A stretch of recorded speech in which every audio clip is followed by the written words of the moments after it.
안녕하십니까. 4.10 총선 격전제를 중심으로 현장의 전황을 살펴보는 4.10 총격전 선거 D-27일 3월 14일 목요일에 인사드립니다.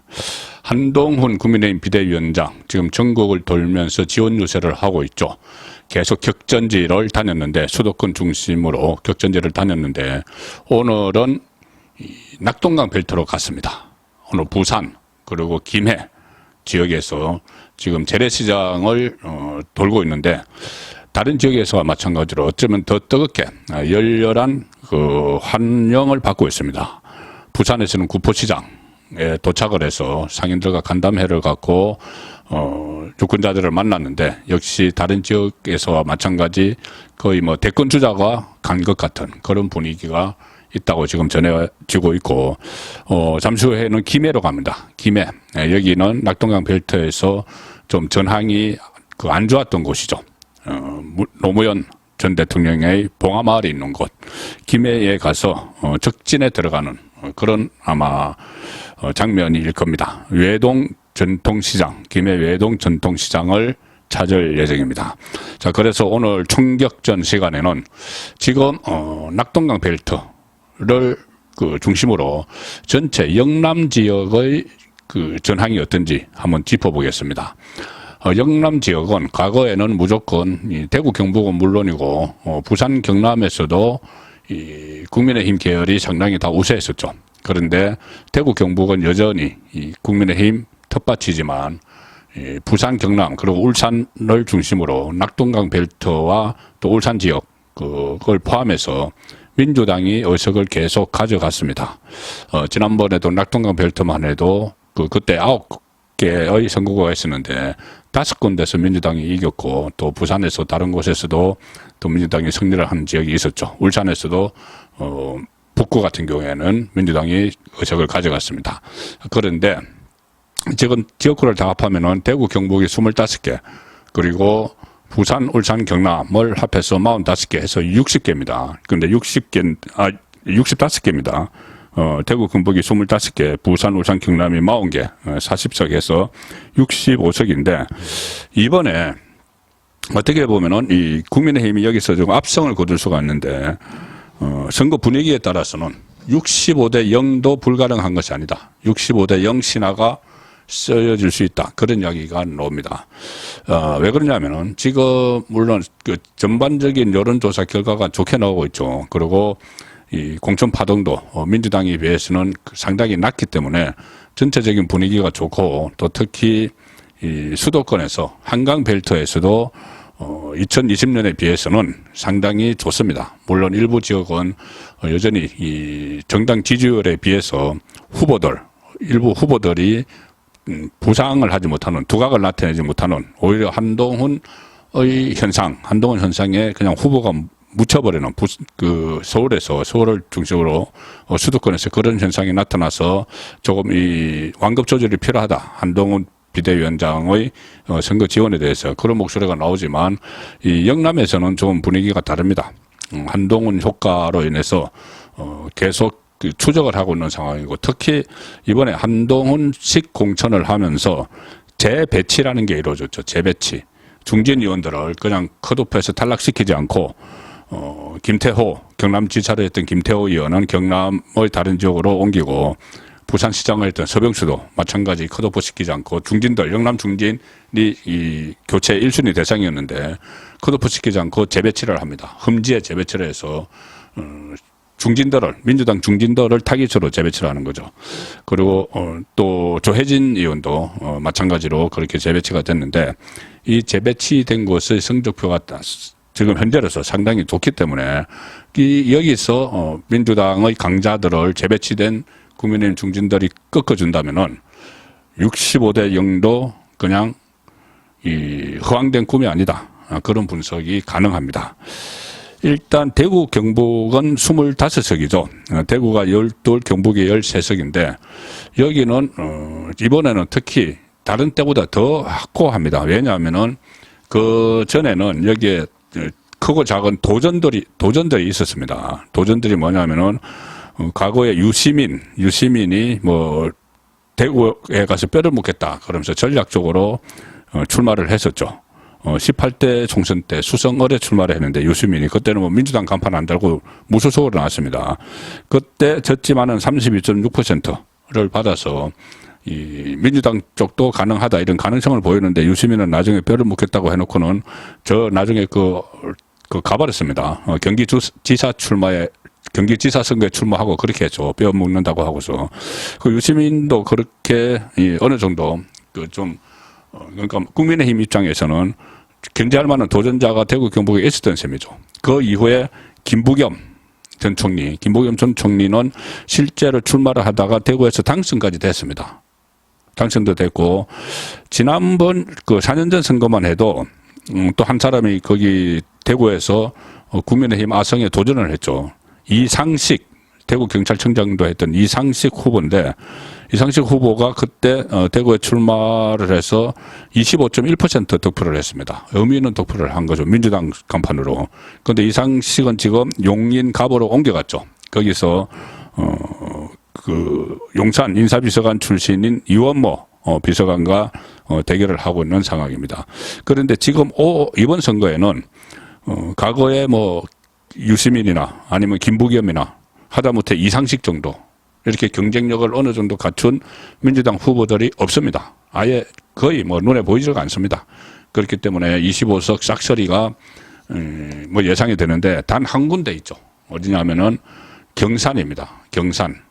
그게 윤대현 의원이 이 불출마를 선언을 했고 최경환 전 경제부총리, 박근혜 정부 때 친박의 자장이었던 최경환 전 경제부총리가 출마를 해서 지지율이 지금 상당히 높게 나옵니다. 거기 국민의힘은 윤두현 불참을 해서 대신에 이 용산 행정관 출신, 대통령실 행정관 출신인 젊은 여성 조지연 후보가 공천을 받아서 맞서러 나섰는데 지금 경산에서 사선 지낸 최경환 전 부총리 그 중량감 그리고 조지연 후보 패기 30대 패기가 이렇게 그리고 친윤 후보가 되겠죠. 윤석열 대통령의 국정 운영을 보좌하던 그 후보가 맞대결을 벌이고 있는데 근데 여기도 어쨌든 최경환 그 후보가 당선이 되더라도 뭐 조지연 후보가 당선될 가능성도 있고 최경환 후보가 당선이 되더라도 그 즉시 입당을 할 겁니다.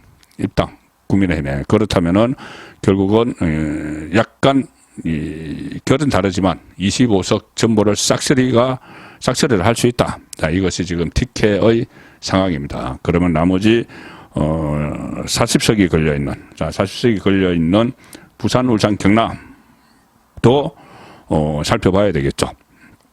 이 영남권의 진짜 성분은 아무래도 이 낙동강 벨트 지금 지역구가 조정돼서 10개입니다. 10개에서 이뤄질 전망인데 그 전만 해도 한 16대 총선까지만 해도 노무현이 나타나기 전이죠.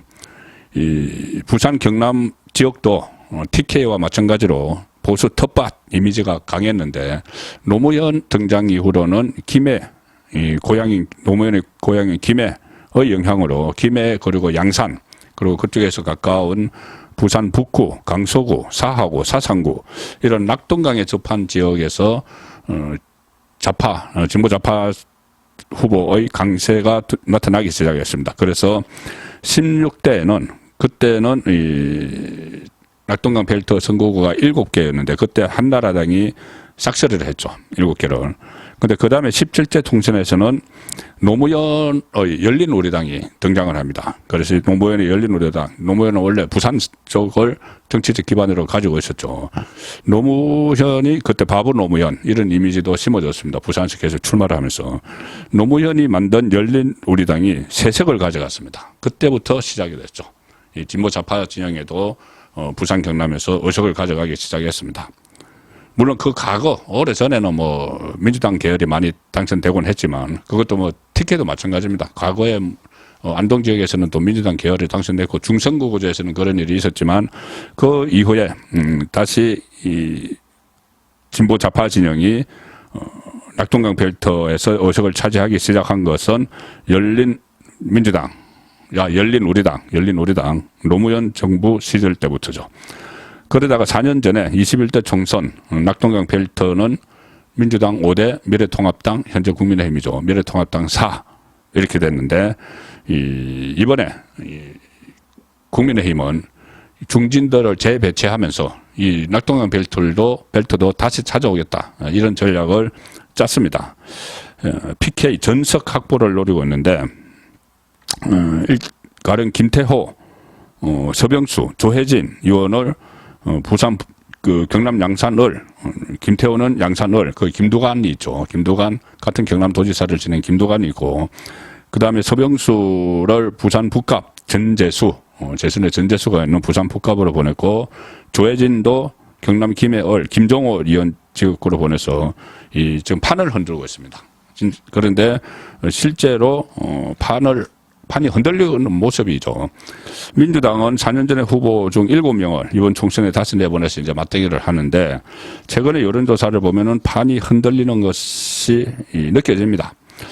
일단 김태호 대 김두관 여기서는 조선일보 조사에서는 김태호가 41대 39 오차범위 안에서 앞서고 MBC 조사에서는 43대 43 비기고 YTN 조사에서는 34대 41로 지는 뭐 이런 결과도 나오지만 들쭉날쭉하지만은 전반적으로는 지금 박빙의 승부다.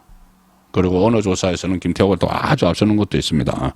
그런데 유념을 하실 것은 김두관은 그 지역에서 지난번에 당선됐던 인물이고 김태호는 새로 투입된 인물인데 이렇게 초박빙의 승부를 벌인다면 성산이 충분히 있다는 이야기죠.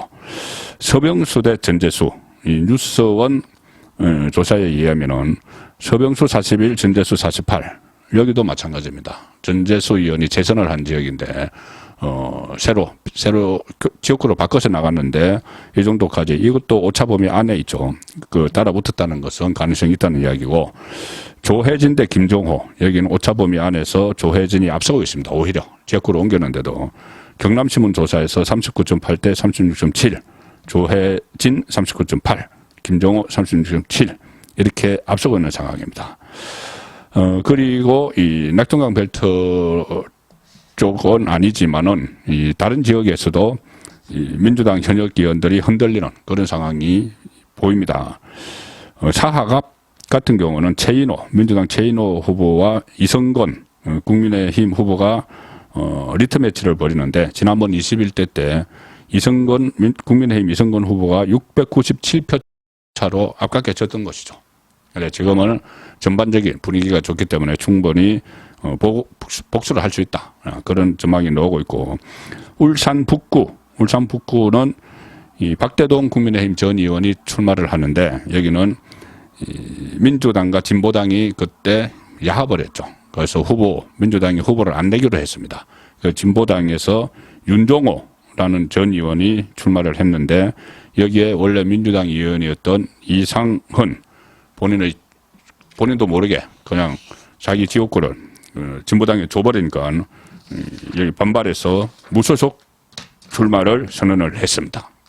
따라서 울산 북구에서는 진보 좌파 진영의 표가 분산돼서 민주당 지지층이 양쪽으로 갈라지게 되는 것이죠. 자, 그렇게 되면은 국민의힘 후보로서는 박대동 후보로서는 어부지리를 얻을 수 있는 그래서 제가 말씀드린 이런 모든 추측치들이 예상치들이 그대로 맞아 떨어진다면은 65대 0의 싹쓸이 신화도 가능하다. 그런데 지금 뭐 총선 앞두고 국민의힘에서는 좀 낙관적인 전망을 자제하는 분위기가 있죠. 그렇지만 지금 수도권은 상황이 상당히 안 좋았다가 조금 나아져서 호전이 됐는데 다시 또 좀 삐걱하는 그 상황에 있습니다. 그러면은 원래 텃밭인 이 영남에서 바람을 일으켜서 북상을 해야 되는 거죠. 그런 차원에서 영남 싹쓸이론 이런 것들은 이 보수층을 좀 결집하는데 그리고 그 바람을 수도권까지 몰고 가는데 결코 불리하지는 않을 거다. 그런 분석도 나오고 있습니다. 호남은 지금 상당히 분열이 되죠. 원래 민주당의 텃밭이었지만 지금 비례대표 투표에서는 조국 신당 쪽으로 많이 쏠리는 그런 상황이고 지역구에서는 이낙연의 새로운 미래가 여기에 후보를 냅니다. 이낙연도 직접 출마를 하죠. 그래서 호남은 이번에 민주당이 상당히 흔들립니다. 정당 투표에서도 그렇고 그 지역구 투표에서도 뭐 이낙연 정도는 또 표를 의석을 가져갈 수가 있죠. 이낙연과 한 몇 사람이 그렇게 할 수도 있습니다. 그렇지만 영남은 과거보다 더욱더 이 국민의힘으로 표 쏠림 그 현상이 더 강화됐다. 그리고 호남은 민주당으로의 표 쏠림 현상이 완화됐다, 느슨해졌다. 그렇게 정리를 해드릴 수가 있습니다. 4.10 총선 격전지를 중심으로 현장의 전황을 짚어보는 4.10 총격전 선거 D-27일 3월 14일 목요일에 보내드렸습니다.